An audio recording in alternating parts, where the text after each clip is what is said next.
Disha, we will answer your question now. So questions based in job description are from the main responsibilities or what are we looking for section. Okay, so in the job description, Disha, there will be typically three sections. Okay, the first section will describe a little bit about the role. So it's a role summary, right? Which will tell you about the role and overall the mandate for the role. Then you will have two separate sections and they call different things depending on the job posting. There'll be one section on requirements, or it could also be called qualifications. Okay.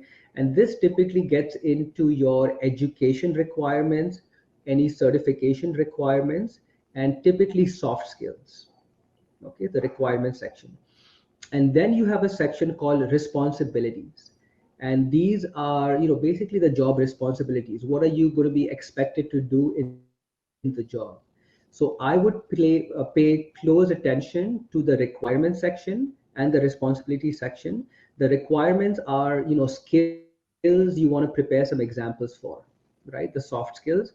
And the responsibility sections typically goes over the experience. So in this role, you will be performing, A, B, C, D, E.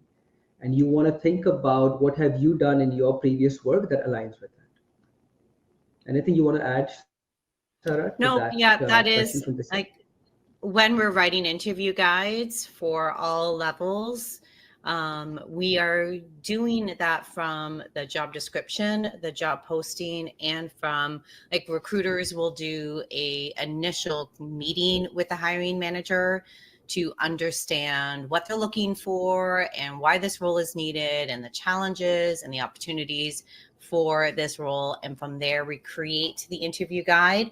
So sometimes you will get questions that don't just come from the job posting. So I think thinking beyond it would be very helpful for you. But for the pre-screen, for sure, knowing where you did. So taking each bullet point and being like, do I have a story that demonstrates my ability to do this or that I have this skill?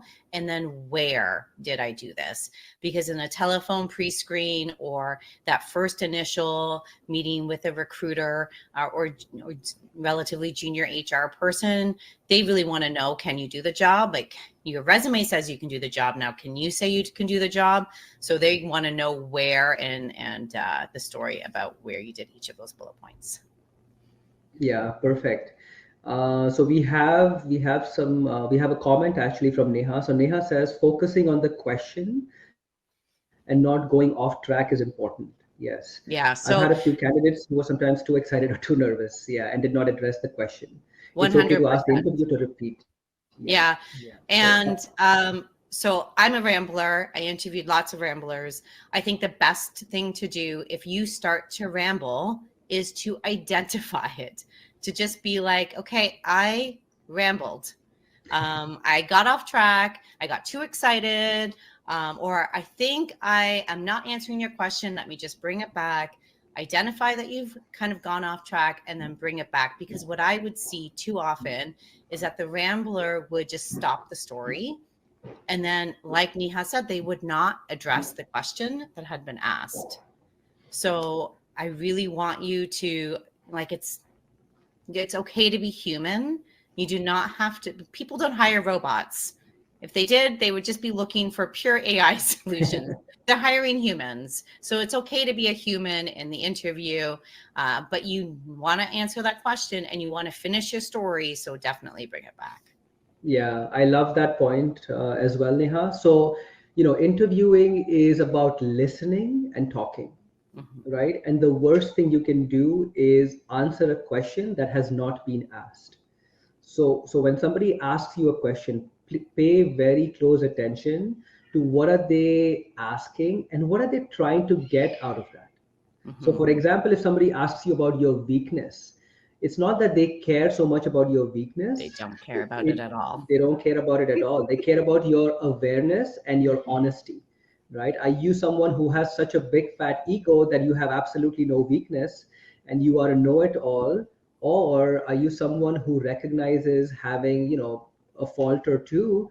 And what are you working on? What have you done to improvise on that, right? So that is, the gist of why the weakness question, for instance, gets asked. I would say, best practice is if you're speaking for more than 2.5, 3 minutes, that's a lot of time of speaking. So, when you begin your question, just do a quick glance. If you have, a clock handy or your computer clock, if you're doing a virtual interview, have a quick glance at when you've started your response. Give it about 2 to 3 minutes. Once that time has passed by, it's time to wrap up your answer. You don't want to be Mhm. rambling on beyond 3 minutes. And make sure you answer the question and the hidden question behind the question. If you can figure that out, would be amazing to answer that as well.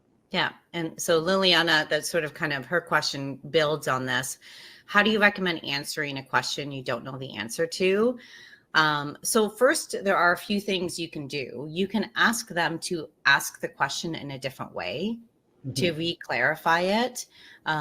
Number one, that gives you time to keep thinking about it. But also maybe them asking it in a different way kind of triggers something. But that's how you would do it for behavioral based. And then even still, you could then ask them to ask it at the end. Can we come back to this question? I'm having trouble thinking about a specific example. And that's happened. And I've hired people that's happened too. So like, don't stress too much. Don't ruin the rest of your interview because you've had to do that. But then there's the technical question. If you don't know the answer to a technical, and by technical, I see, Liliana, you are a human resources professional. So it can be a technical HR knowledge question or a payroll question. And if you don't know the answer to that, my favorite trick is I don't have experience with that, but there was this time when I was paid to learn something new. So if it's a new technology that they implemented, or a new employee policy that was implemented, or you had to create a new program, so technical, a new program, what this does is it shows them that you can learn new things.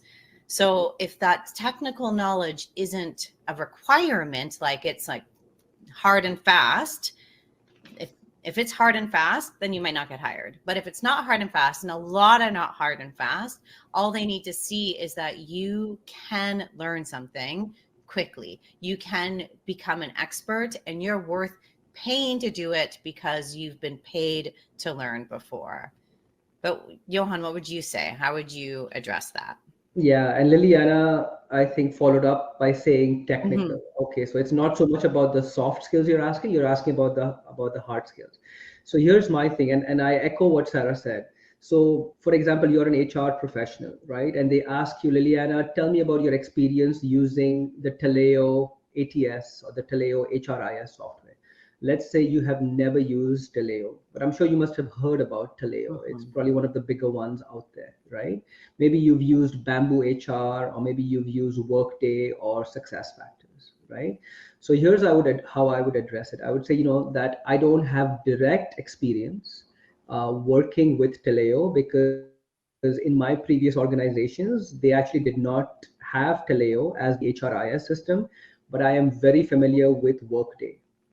And as you know, Workday and Taleo are, big competitors, and there's a lot of features, functionality, and the fundamentals that remain the same between the two softwares.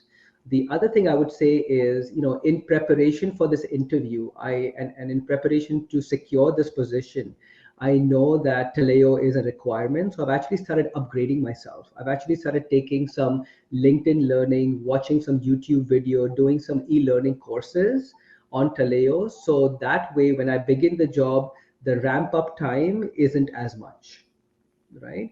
And you can say, now that I'm doing that, I've had some working knowledge. And you can end off the answer by saying, I've been in many situations before where I did not have direct experience with the software, but because I'm a fast learner, I was able to quickly learn it on the job in a very fast time fashion and able to deliver. And I'm very confident I can do the same with this as well. Does So that help, Liliana? Let us yeah, know. And yeah. does Because anyone if you else? Yeah, because I was just going to say, if you say that, oh, I don't know the software, I haven't used the Mhm. software, that essentially could be a deal breaker, right? And you don't want to end off the interview just because you're not proficient with the software. So always tell them that, I have had exposure to this software, I'm learning this software, or I have working knowledge with this software. So those are some of the things you can use in the interview, as opposed to saying, no, sorry, I don't know this. Good. I'm glad that helped, Liliana. Okay, perfect.